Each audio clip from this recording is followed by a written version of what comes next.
Sa mga magpaparenew ng driver's license, hindi na kailangang pumunta sa tanggapan ng Land Transportation Office. Kahit saan, pwedeng mag-renew gamit ang app ng gobyerno sa smartphone. Yes! Finally!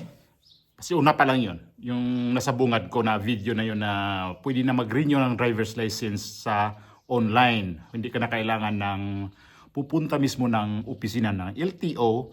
At itong balita na to, sana nga wala itong magiging problema kasi alam naman natin pag ganitong sa balita pa lang, di pa natin nasubukan talaga kung okay ba itong pag-renew ng driver's license na nasa online ka lang, kukuha ka na ng schedule sa... hindi, wala, schedule pala kasi online na eh. Tapos magbabayad. Doon na lahat eh, sa online eh. Doon ka na magpamedikal, doon ka na magbayad. Sa bagay, pwede ka naman siguro magbayad ng mga bangko-bangko, di ba? So, ang ganda. Ang ganda na paka-idea nitong ginawa ni Bongbong Marcos. Ito yung iwas sa mga scam ba? Yung mga ano dyan, yung mga nasa LTO, yung mga hanap buhay ng mga tao dyan, ng mga tamad na tao na tinatarget nila yung mag-renew ng lisensya. Na mga fixer ba? Mga fixer pala yan. So, ilang beses na rin ako nadali ng mga fixer na yan, pero hindi naman ako nadali talaga na yung transaction ko ay nabaliwala. Ay, okay naman kasi ako makipag-fixer sa loob. Ganun lang yun. Pag makapag-fixer ka sa labas, ay dali ka. Sa loob ka makipag-fixer. Ibig sabihin ba nang dukutin mo lang yung mga tao dyan kung sino yung kausapin mo na, sir, baka pwede ito ganito. Sa bagay, di na yun fixer kasi nasa loob mismo na nagtatrabaho eh. Sige, halik ka dito. Kausapin mo to si ano ko, ganito. Ganun, huwag kayo mag-fixer sa labas. Ganun eh. So ito yung balita na yung ginawa ni Bongbong Marcos ay naku, ang ganda. Palakpakan natin ito kasi nakachamba din. Ito yung sasabihin natin na chamba din siya dito. Ang utak niya dito ay gumagana. So yung balita ng 24 oras. Ayan, yan. Pakita ko muna. Pakinggan natin.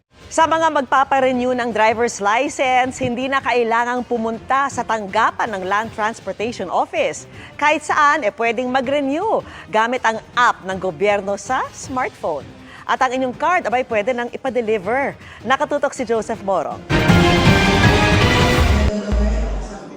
Lunch break ang security guard na si Junivi pero sa halip na kumain at magpahinga, pagre-renew ng kanyang driver's license ang inasikaso niya lalo't mag-e-expire na ito sa susunod na linggo. Kasi wala po ng Saturday saka Sunday ang LTO po. Opo. Kaya sumaglit muna po ako.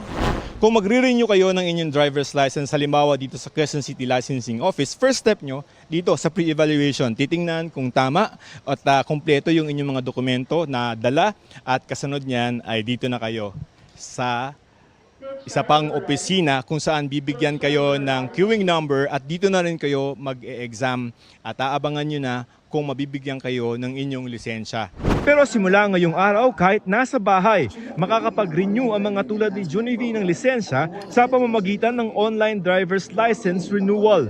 Makikita yan sa eGov.ph app na pwedeng ma-download sa mga smartphones. May email code na ipapadala sa inyong email para makasiguro na kayo ang nagre-rehistro sa eGov.ph. Puntahan ang NGA o National Government Agency at hanapin ang LTO at ang online driver's renewal sa kasunod na page nito. Doon i-upload ang inyong driver's license na mag-i-expire na. Online na lahat kahit ang medical examination at online driver's examination. Ito yung eye exam at yung iyong hearing exam. No, online lang din yan. At kapag natapos mo na yan, i-upload mo din sa file mo. Hindi na kailangan pang pumunta sa LTO office. Yung picture po na ilalagay sa driver's license, i-upload na lang din po ng aplikante with using white background.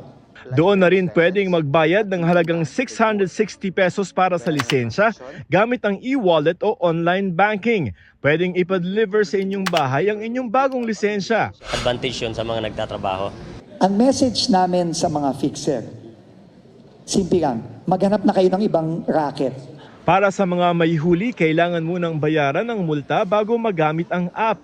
At para sa mga first-time applicant ng driver's license, kailangan pa rin ng personal appearance sa LTO office. Di ba? So, sana nga hindi to nigas kugun lang. Kasi mahirap yung balita lang to. Tapos yun pala, pag natin sa app, wala rin pala. Di na tayo kapag renew kasi may mga problema na ganyan. Kailangan mo pa ng mga buratsa-buratsa, buchuchok, puchikchik, mga ganun ba? May mga ganyan kwento-kwento ba na, ay hindi maganda, hindi mo laman. alam mo yun, mahina internet sa Pilipinas. Di ko lang din alam kasi pag OFW, kapag nag-renew, gaya nung nakaraang taon, ay nag-renew ako sa Pilipinas. Yung driver's license ko, kwento ko lang na ha, ikwento ko lang muna to. Yung driver's license ko ay expired na talaga siya ng 5 years. Mahigit kaming 5 years, hindi kami nakabakasyon. Kasi gawa nung pandemic, tapos meron kami mga ano pa dito, tinatapos talaga kung saan kami nagtatrabaho. So sabi ko, dire-diretsuin na natin ito. At saka natin magbabakasyon kung matapos na ito lahat dito. So natapos. So pagbakasyon ko sa Pilipinas, pumunta ko ng LTO noong nakarang taon sa may Bacoor. Sa may LTO Bacoor. Ay, lintik. Ang sabi doon sa akin, ay hindi ka pwede na mag-renew. Gagawin to ulit na professional driver's license kasi dormant ka na. Kung ano ba't ibig sabihin dormant? Ano ibig sabihin nun? Ibig sabihin, hindi ka nakapag-renew ng pinaniwanag ko. Nabubulol ako. Sabi ko, OFW ako. May attachment ka dito. Kung meron, attachment na yun, yung plane ticket mo. Kung kailan ka babalik, may tatak na sabay tatak. Hindi. Yung schedule mo talaga kung kailan ka dumating. Kasi makikita naman din doon sa plane ticket saka kailan ka na babalik. So yun ang katunayan na ikaw ay isang OFW. So yun. Sabi sa akin na hindi talaga pwede. Kailangan mag-medical ka at saka mag-exam ka ulit. Tapos mag-ano ka, non-pro. No choice. Sige. Naipasa ko naman din. Yung mga ano naman kasi, yung mga pagbabasa natin doon, mili ka naman Tagalog o English. Siyempre, pinili ko Tagalog. Wala namang Bisaya kasi kung Bisaya to, di magbasa ko Bisaya. Wa may Bisaya. Ako di mag-Tagalog, nalaman ko daan English, di po ko kumaog English. Kuna. Are na lang mga tas Tagalog. Di nagtagalog. Naipasa ko naman din ang aking exam. So, ayun na. Nung pumasa, di sabi sa akin, balik ka sa Martes. Biyernes yata ako. Huwebes ako nag-renew.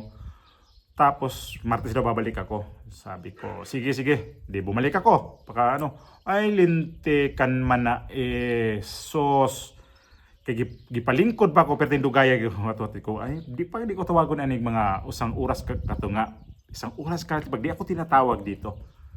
Magreklamo talaga ako sa mama na yan. Tapos kulang-kulang isang oras tinawag din ako. Tapos ang mga pa doon ka ipasa sa gwardiya. Ko bakit sa gwardiya? Ano to taga LTO tong gwardiya? Gwardiya yan sila.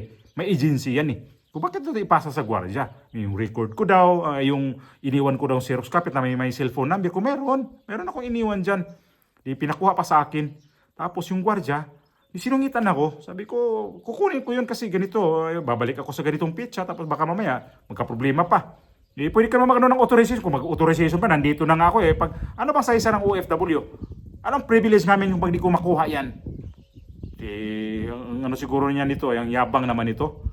Manggagawa tayo yun nga, nagantay ko ng halos isang oras. So, awayin ko tong tao na to, yung nagre-release ng driver's license. Siya yung nagre-release, siya rin yung nagpiprint pala. Kasi doon yung machine sa katabi niya yun na, nakuha ko. So, ang ganda nitong ginawa ngayon ni Bongbong Marcos kasi ginawa ni dating Pangulong Duterte ay 10 years na yung validity ng passport at saka driver's license. Kaya lang, yung driver's license ko, hindi ko rin nakuha yung privilege ko ng 10 years. Ginawa pa rin 5 years ko. Bakit? Bakit dito 10 years? Kasi nga daw dormant. Dormant na naman to. Ano ba yan? Dormant na yan. Sabi niya, wala tayong magawa kasi dormant kayo. Sinabi ko na nga, OFW ako. Alam nga naman, kahit uuwi ako dito mag-renew ng driver's license, libo-libo naman yung kailangan ko para mag-renew na ako sa Pilipinas. So ito ngayon, ang napakaganda nito. Kasi ako talaga, mareklamo ako sa mga ganyan. Lalo pag gobyerno na opisina. Pag hindi tayo magrereklamo sa mga yan, make-up-pick-upan ka, lipstick-lipstickan ka lang. Lagyan na lang itim-itim yung mga mata nila yan. Tapos kakain, ang tagal pa babalik. Yan ang inaayawan ko sa mga ng empleyado ng gobyerno. Sabihin pa ng iba dyan na nagbago na daw iba dyan. Wala may iba pa dyan, ganun pa rin. Ganun pa rin yung kalakaran nila dyan. Mahirap na baguhin yan mga sistema sa gobyerno.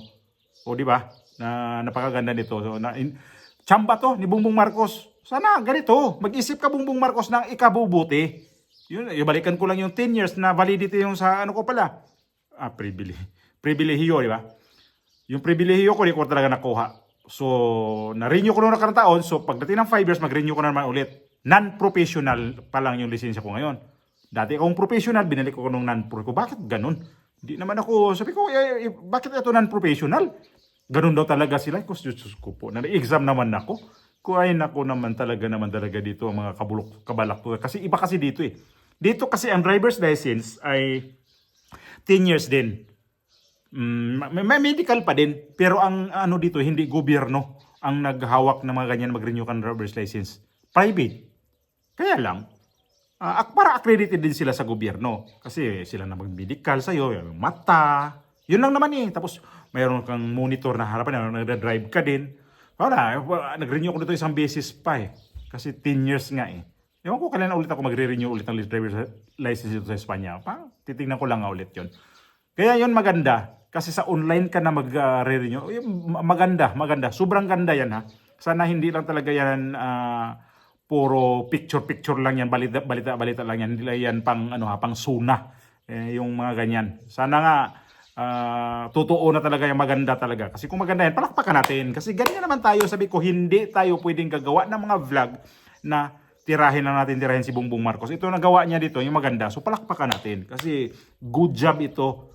Hindi lang isang tao makikinabang na ito. Kinabang nito yung mga driver. Alam naman natin, ang daming mga driver dyan sa mga motor. Alam mo mga hanap buhay sa Pilipinas ngayon, yung mga nagdi-deliver ng pagkain, yung mga panda. Panda ba? Hindi. Yung Grab. Meron pang isa dyan. Tapos, ganyan eh. Dumadami ang kumukuha ng driver's license. At least man lang, di ba? Ang laking bagay yan, makatipid ka pa. Hindi yung every 5 years. Parang 5 years kasi parang sandali lang yun. Doon na, renew ka na naman ulit. So itong 10 years, malaking bagay talaga yan. Tapos hindi ka na mapupunta ng LTO ang mga opisina, main office. Hindi ka na pupunta ng mga opisina ng LTO. Hindi ka na, yung iba nga dyan eh. Kukuha ka pa ng schedule. Yung kagaya sa akin nung kailan, anong taon na yun. Dapat daw ako kumuha ng schedule ko. Schedule pa, ganon. Sabi ko, ganito, sige, ano ka na lang, kuha ka na lang form dyan. Balik pa rin ako. Kinabukasan bumalik ako. Parang 3 beses ako bumalik ng LTO kasi nga daw, wala na silang time noon na isasalang pa ako sa exam. Grabe naman to talaga dito. Di wala. Kumuha ako ng form, binilapan ko. Kinabukasan, bumalik ako doon. Pinasok ko naman sa window 1, window 2, basta mga window, di ba? May mga window ganyan. Ay, naku, ang window na to, windang naman ito. Oo nga, totoo nga naman na pasa-pasa ka sa window. Yung una, sa gwardiya ka. Tapos, sige, window 1. Tapos pagka sa window 1, tawagin na yung pangalan mo, window 2 ka na naman. Tapos pag-release, nandun ka naman sa releasing sa window 8 o depende kung anong window yung mag-release ng driver's license. So, Bongbong, ang ganda ng ginawa mo nito. Ang ganda na nakaisip nito, nag-advise sa'yo. Ito yung ganito, serbisyong gobyerno. Ito yun. Kayo ang nasa gobyerno, kaming mga bumuto sa inyo, may pakinabang din kayo sa amin. Hindi yung kami lang ang pakinabangan ninyo.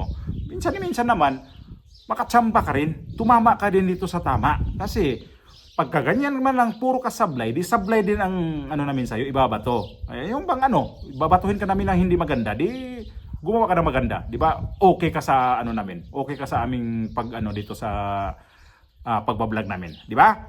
Marcos, huwag kang ngiwi-ngiwi dyan ha. Huwag kang busya-busya dyan. Okay? Kutusan kita dyan. Thank you sa mo ha. Nag-thank you na ako sa iyo nito ha. Salamat sa iyong pag-effort nito. Kagaya nito mga may hawak ng driver's license.